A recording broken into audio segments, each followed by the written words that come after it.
No. No.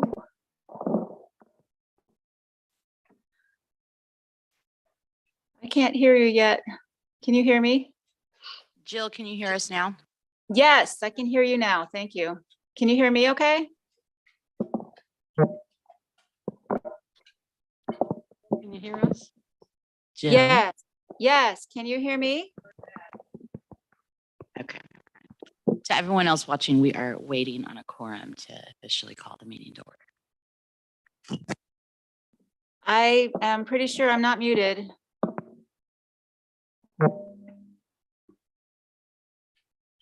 Oh.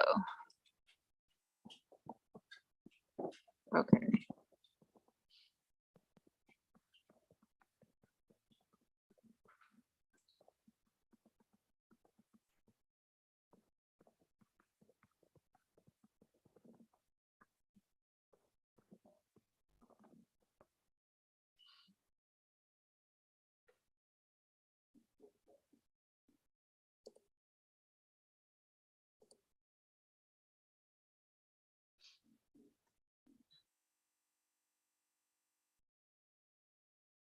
We are live now, and I'm going to officially call the meeting to order at 5:05. Can I use my mic? Okay, that's okay. We are a small but mighty force today. So I first of all want to take a moment to introduce our newest member, Miss Susie Cannon, who was recently appointed as the Executive Director of the Smithfield Chamber. Thank you very much for being here and for joining us. We're looking forward to working with you. I don't think we have any announcements or any commentary from the general public, so we'll skip on to number 4, which is going to be discuss and action, review and approve meeting minutes from October 27th. Everyone had a chance to review them. I move that we accept the minutes Okay. as presented. I have a motion. Do I have a second? Walter, second. All those in favor, please say aye. Fantastic. Motion carries. Moving right along, Miss Nancy has expressed a desire to travel this summer and spend some more time with her grandkids overseas and would like to step down as vice chair of the committee. We appointed her at our last meeting in December or October. And so we need to appoint a new vice chair. And I was going to be here a few minutes early to ask Miss Carolyn if she would like to do that. I know, but we need to appoint another secretary. I was going to sweet talk Victoria into being secretary. She's done a good job on the minutes when you're not here. So I'd like to, I'll make a motion to appoint Carolyn as vice president and Victoria, since she's not here, as secretary. I second both those motions. Perfect. All those in favor, please say aye. Fantastic. Motion carries. We were going to have a representative from TxDOT here, but they are unable to make it. And I know Jill is on the Zoom, and I'm not sure if she can hear us or if we can hear her to give us an update on the ramps and the sidewalk project and the EPIC requirements. Can we hear Jill or? Okay, I don't know. Can you hear me? I'm trying to tell. Okay. Yes. Okay. Mute.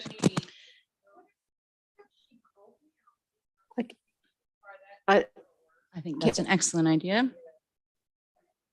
I didn't hear what you said, Tracy, but I heard Sarah say it's an excellent idea. Oh, okay. Okay.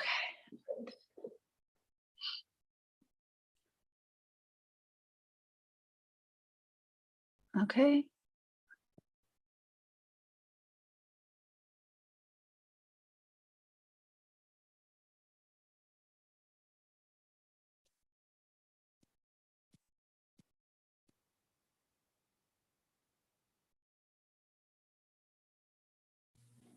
Okay, try now. Okay, can you hear me okay? Is that all right with y'all? Yeah. Okay, so the EPIC, now you have in your packet, you've got some information on the EPIC information, yeah? So basically,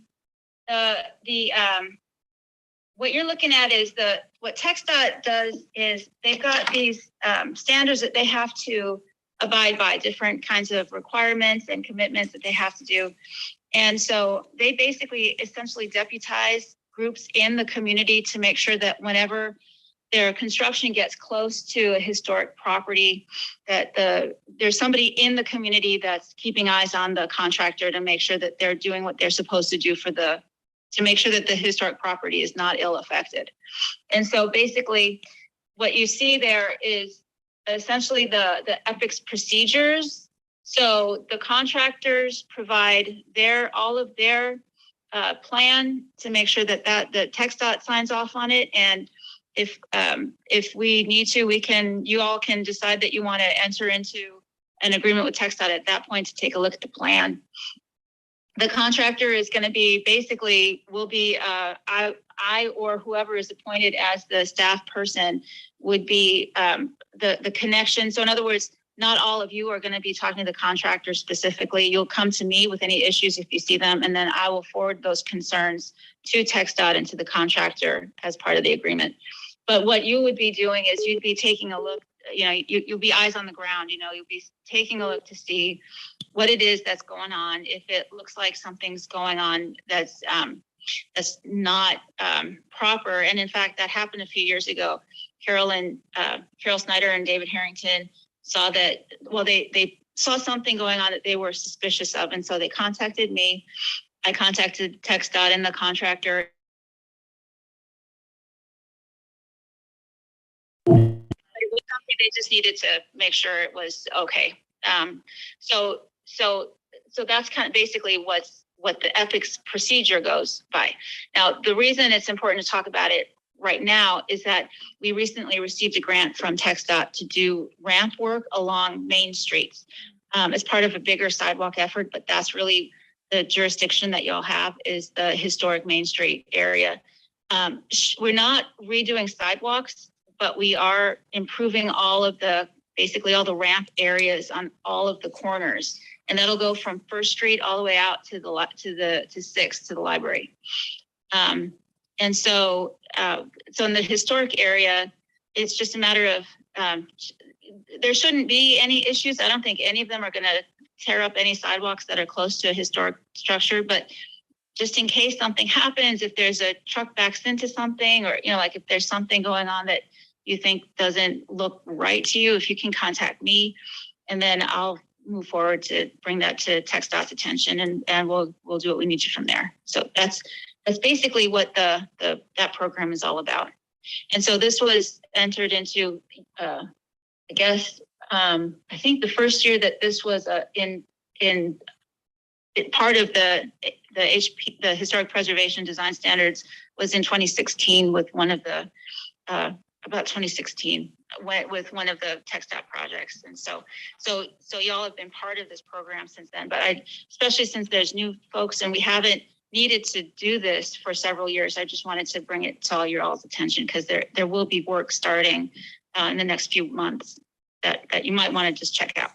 That was going to be my question, Jill, is when construction was expected to begin.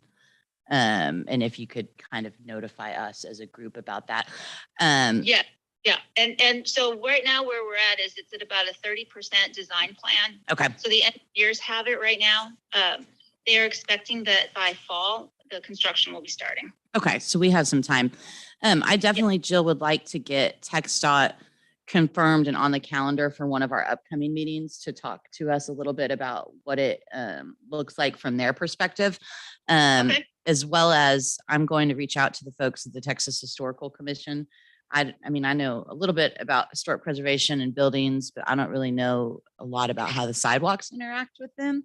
And so I feel like we need to probably do some education on our end just to make sure that we're, Carol and David have a lot of experience in history that they had when they noticed the issues previously. So I want to make sure that we do our duty to the community. So we'll do some more work on that since we have some time. Okay. Does anybody have any other questions that you want me to bring forward to TxDOT at this time? No, I mean, I'd love to hear, what their biggest screw up is. No, I'm just kidding. Oh, I know. No, I don't think we know enough. At least I don't feel like I know enough to have specific questions. And so TxDOT, the EPIC program, I'm assuming, I think it'll be interesting to get the perspective of the folks at the other end of the table, which I'm assuming is the Texas Historical Commission, and what their standards look like. And I'm actually attending a design workshop in Elgin tomorrow with those folks. So I will have some answers for us very soon. Okay. Thank you, Jill. Well, thank you. I appreciate you. All right. Item number 7. We have been talking about for quite some time about how to get the word out about historic preservation awareness in the district, especially with properties changing hands and building owners looking to improve their property. How do we let folks know about the COA process and about the resources that we have with our partners at the Heritage Society for historic photos and that kind of thing? And I think Monica and Miss Victoria were on a subcommittee, and they actually have some information that is in our packet. But if you kind of want to just go over that for everybody so we can make some discussion on that. I would be happy to. So Victoria and I are proposing that this not be a one and done kind of thing, that we don't just put information out there one time and expect everyone to remember it forever. So we would like to undertake a monthly project where we write something about a particular topic, and we have suggested in the package a number, I think 11 topics here. And each month, someone on this committee, and hopefully there'll be some volunteers so Victoria and I don't get tasked with writing all of it, that we can break down the list and each of us write something, brief but explanatory about that particular issue. Then we'd like to ask if the Chamber of Commerce would circulate it in your monthly circulations. We'll see if Robert Tamble would be willing to include it in the city manager's report. It is a city effort after all. Victoria and I also discussed putting together door hangers, the little things you put on doorknobs, at least for all of the downtown area. And I think that's about 50 doorknobs. So it shouldn't be too expensive, but we need to discuss funding for that. And then each month walk around and hang those on, all the relevant doorknobs for that particular topic. That's our proposal. Thank you so much for putting that together. So March is right around the corner. I don't know if we want to start in March or aim for April. March, let's do it. The brief history of Smithville is the first topic that you have. Are these in any particular order or? No, although a history of Smithville is a nice, maybe at number 2, and start with what is the Historic Preservation Design Standards Advisory Committee? Why do we exist? And then switch into to the history of Smithville. And I think we have a committee member who's on the historic. Faith Franklin. She was unable to be here today. So she's on the Heritage Society. The Heritage. I would love to nominate her to write the history of Smithville piece. I think that she can do that. I'm happy to do number 2, which we could do as number 1. Okay. I'd like to see us all take a section. Yeah. So why do we have design standards? I'd love to take that one. Monica. What is a COA?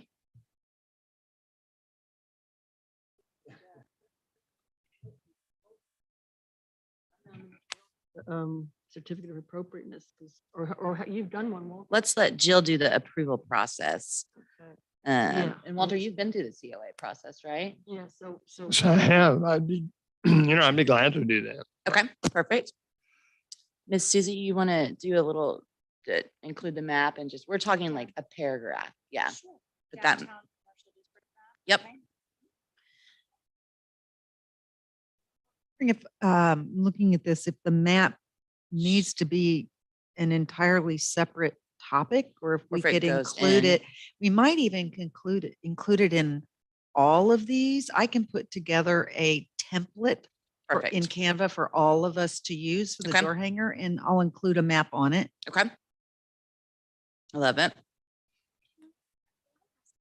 Yep. I'm new, so this could be a very Turn your remedial- mic on. this could be a very remedial question. Because this says here downtown commercial district map.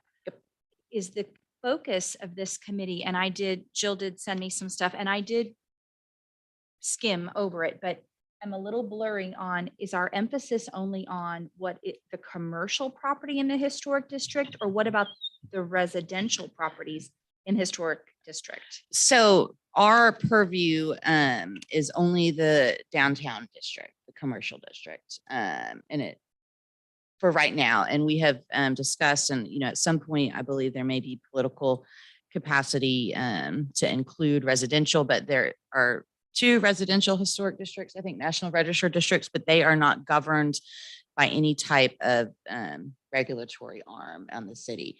Actually, Jill had a question this weekend. A property owner was interested in selling their property that's on the National Register of Historic Places, and the potential client wanted to know if they could make any alterations, do an addition and add a pool. And, there's no regulatory authority on the city besides getting your appropriate permits as far as that goes. They could ultimately affect the National Register status if they did something to the building that altered the original character. But I believe personally, and I may, not be of popular opinion, that we are very lucky that our historic residential districts are as intact as they are.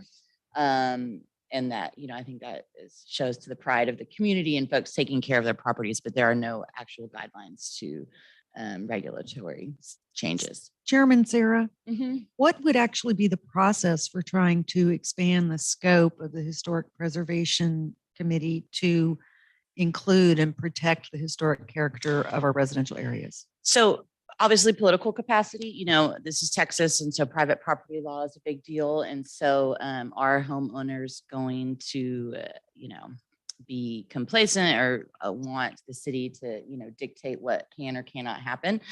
So political capacity, I think, is the number one thing. There will need to be some funding set aside. The design guidelines that kind of guide this committee that we adopted in, 2019, were done by Architectus. And so we'd have to get another professional architecture firm to work on the design guidelines for the residential district for us to have something to base the decisions off of. That when you say political capacity, is that something that you think would need to go on a ballot, or is that something that would be decided at the city council level, or is all this hypothetical conversation so far? Well, traditionally that would be at the council level. And so it's political will, I guess. And so, our elected officials, this democracy is for the people, by the people. And so they represent the community. And so if there are enough community members with properties in the residential district that do not want to adhere to this, and they, talk to their council members, council may not want staff or this committee to bring it up for discussion. So that's a very good question and very timely. Thank you, Susie. So Monica's going to work on a template, and I think we've got the first 4 or 5 of these assigned, and we'll just we'll let everybody else sign up via email, maybe. Unless And- Susie wants to choose one now. Unless you want to choose one now. Susie and Carolyn. I think if demolition by neglect. Okay.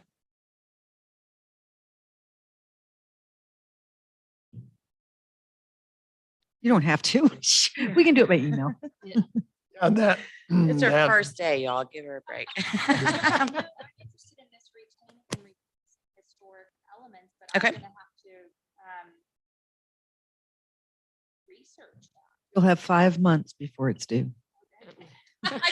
And a lot of this information is in our design guidelines that were adopted. And so a lot of it will be just pulling from there. So, and both Monica and I will be happy to look at anything anyone produces before it Thank you. goes to print. I don't want to go rogue. Yes. Okay, very good. Thank you all. I'd like to ask one more, or bring one more thing up about distribution of this. Mhm. Yes. We have a lot of absentee owners, and there are a few vacant properties in the historical business district. Correct. And how are we gonna contact those folks? I guess we need to do a mail out at least to a targeted group of.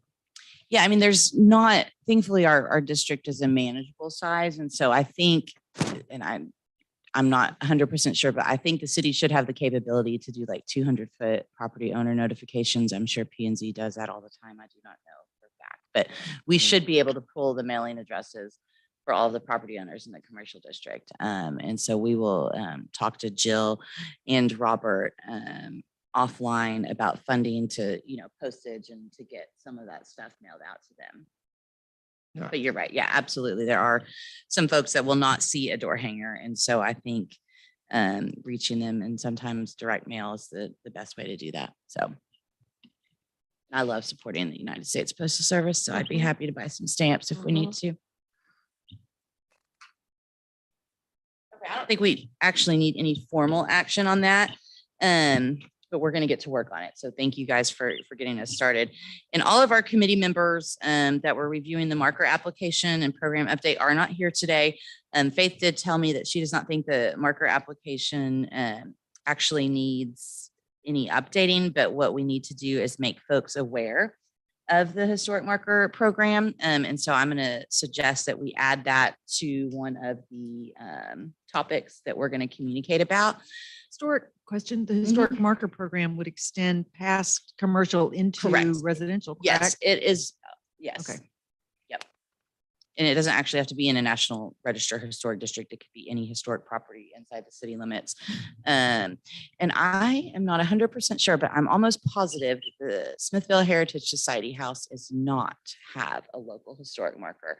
And I think just because we never did it. And so I'm going to suggest that we partner with the Heritage Society and work with them through that process to get that building. And maybe we could do that in time for Preservation Month in May and kind of do a little to-do celebration over there because it's an important program and very much underutilized. So for anyone that is bored to death and watching this meeting on YouTube or the city's Facebook, we encourage you to go online to the city's website, visit our committee webpage, and there is information on how to apply for a local historic marker for your property. That does not mean that there are any design regulations or any type of stipulations put on your property. It just recognizes the historical significance that the property played in the community. And that could be both the physical property or historic events that happens at the property or significant people in the community's history that were a part of that property at any time.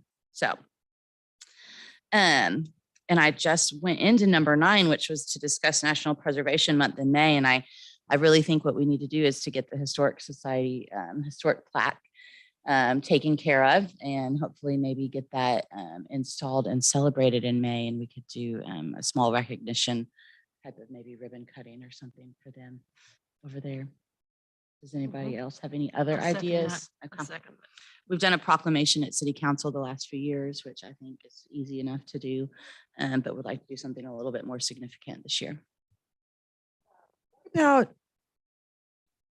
granting some sort of, token awards recognition to a handful of structures in the city that have, whose owners have done a splendid job in preserving the historical character of it? Absolutely. I think a preservation awards program is, that may be a great partnership between this organization and the Heritage Society and maybe the chamber.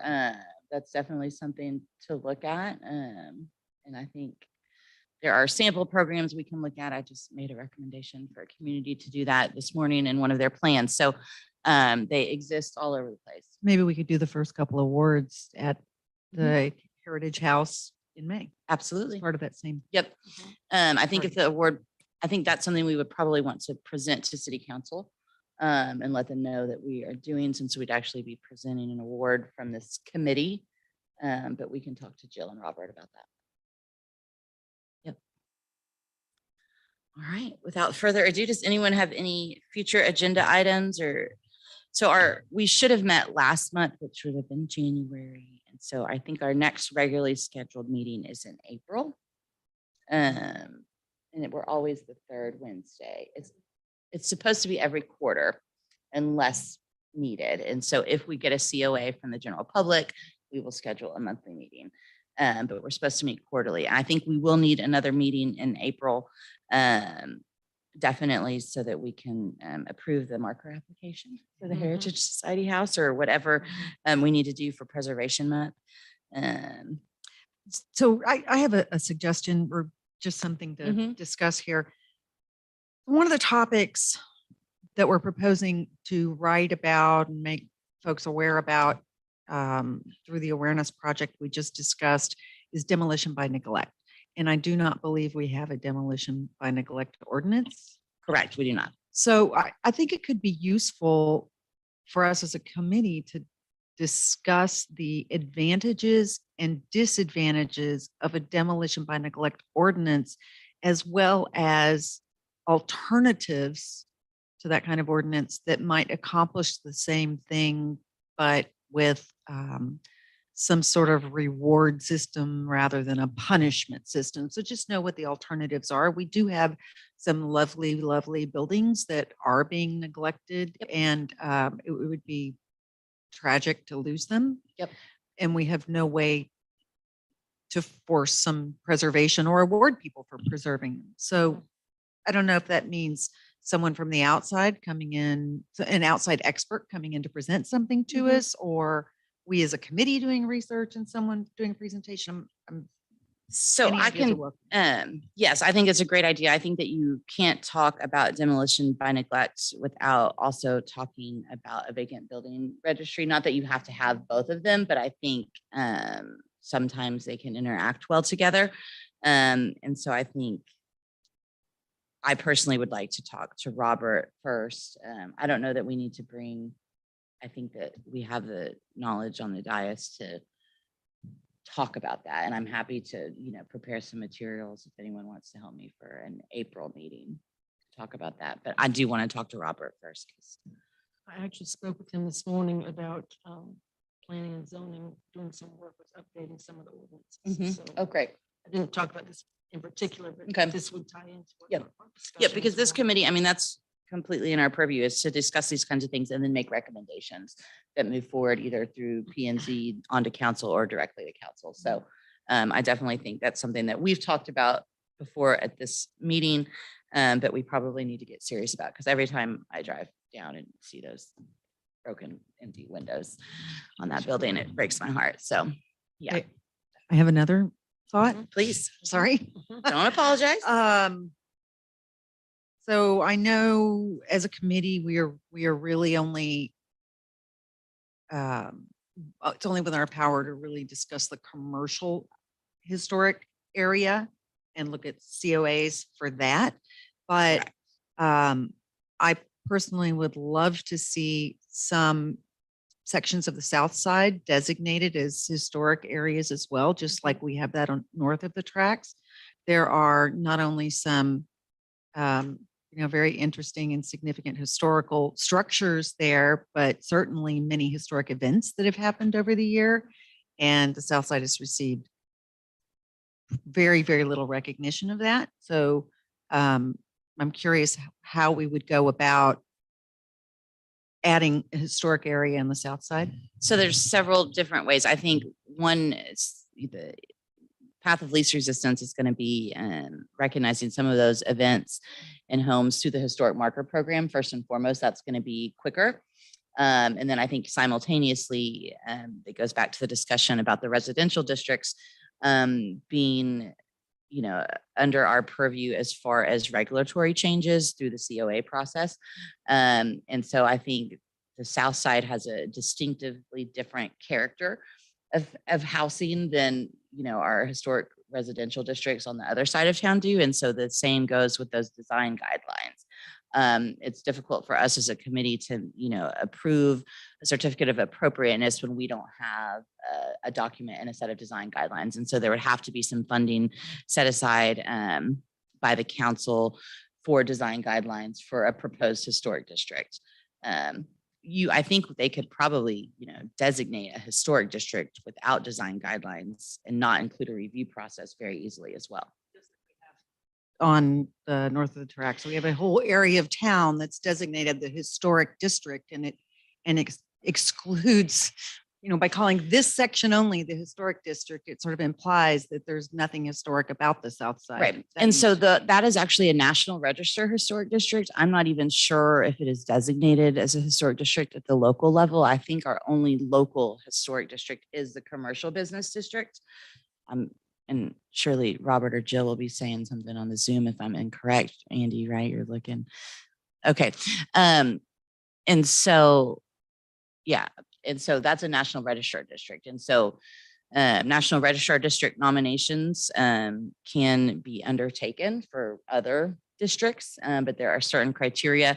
The process moves through the Texas Historical Commission, ultimately through the National Park Service, because in the 1920s, they put historic preservation in the Department of the Interior, which was known as the kitchen sink department at the time. It's where they put everything that didn't fit. Just a small little piece of history. If you wonder why historic preservation is sometimes given a bad name, it may be because we haven't known our purpose since the 20s. And so we're in under the Park Service instead of the Department of Commerce or the Department of Housing and Economic Development, where preservation most likely should be, but that's a whole nother topic of discussion. So a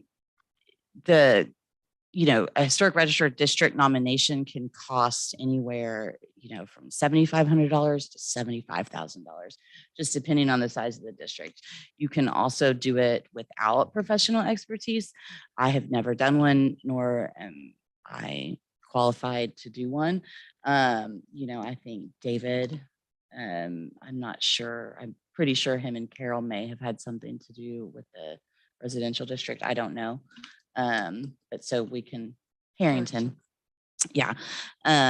So that's a whole nother, there's several things we can do. I think the easiest initial thing to do is to look at some of the significant places that events happen in some of those properties and encourage the existing property owners or neighbors or community members to look at our historic marker application program so that we can recognize them, locally. That's just a process that we approve and then it goes to council. I think in the, longer term vision, looking at designating additional residential districts in the community at the local level is a good idea, but there has to be political will and funding. And I know when you look at regulatory guidelines, it makes the cost of doing business more, no matter what you do, right? Because you've got to go to another set of meetings. Correct me, Andy.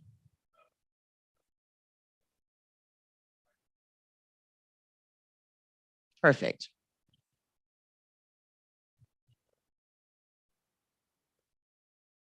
Yeah, they may have been. Yeah.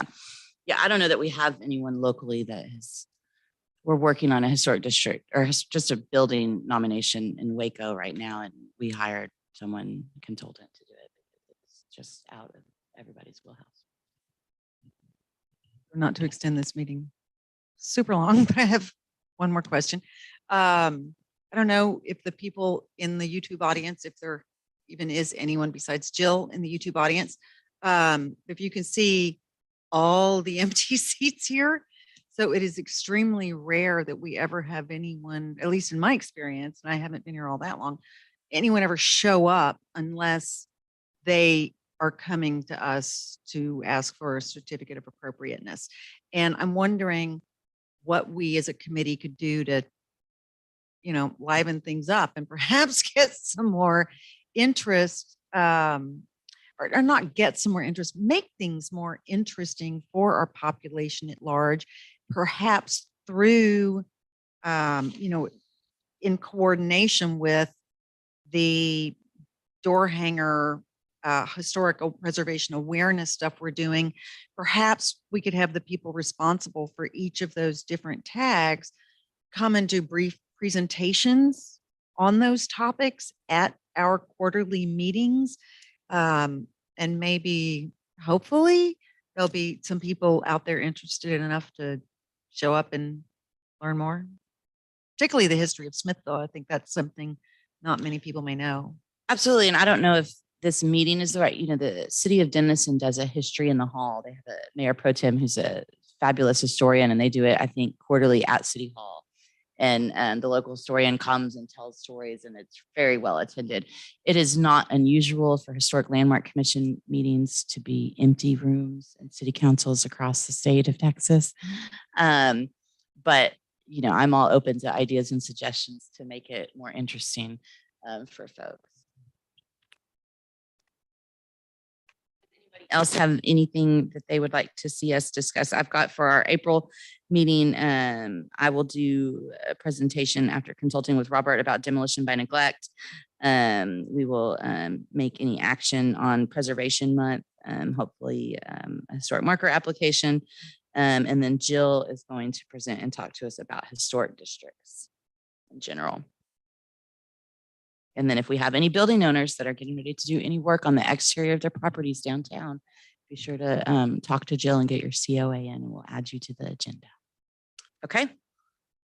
Anybody have anything else? All right. Thank you all for being here. Without any other comments or questions, we are going to adjourn this meeting at 5:39. Thank you.